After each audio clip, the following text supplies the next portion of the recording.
Friday, Pocono Raceway, Mike Mullen from MikeMullen.net, and Richard Childress didn't say much at all. Repeated a statement earlier this week and didn't take any questions. Didn't want to talk about it. Had a lot of questions for him. First off, Jimmy Spencer got suspended for punching out Kurt Busch a couple years ago. So why didn't NASCAR suspend Richard Childress for punching out Kyle Busch? Got a lot more questions to ask too. One of the things on the racetrack today, teams are shifting gears. NASCAR's letting them shift gears again. Greg Biffle says he didn't understand why they took the shifting away from them. They didn't really, not legally, just said you couldn't run an overdrive. Overdrive was what was key to having teams shift here, and now they're jim-cracking around and they're going to have some gears in the transmission to where they can shift. Probably coming off 3, going into 1, maybe restarts. It's going to use up gas mileage, going to tear up some transmissions, blow some engines probably, but hey, at least there'll be something going on here. Of course, it's probably going to be a gas mileage race. Denny Hamlin's fastest today in practice, qualifying Saturday, and Denny says that, yes, shifting gears may take him off his game a little bit, but the guys who are fast are still going to be fast. But instead of the action on the track, the big story was Richard Childress and Kyle Busch. Childress, whose cowboy boots are made out of real cowboys, so the joke goes right now, didn't say much.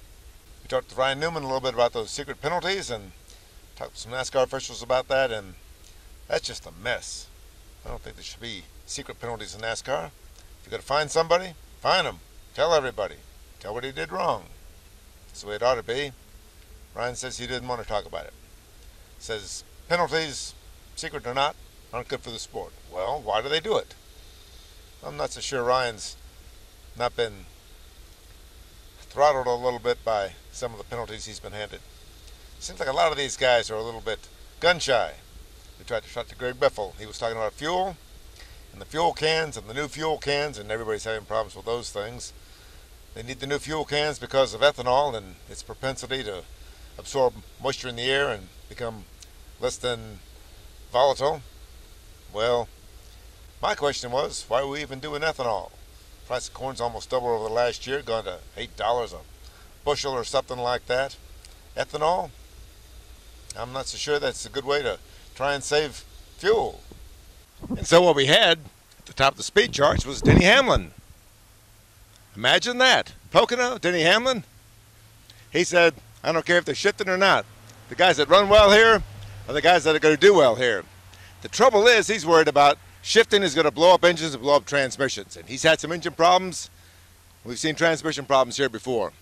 I think some guys are going to try some wild and crazy things with those transmissions, and the fact that they can shift now. Greg Biffle's crew chief says, nah, he thinks everybody's pretty much in a small box on this stuff and they can't be too wild and crazy. But I'm thinking, hey, these guys can pull something, and they will.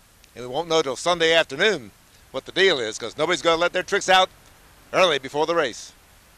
Friday, Pocono Raceway, Mike Mullen for MikeMullen.net. A lot of stories up here. We're going to chase them down for you.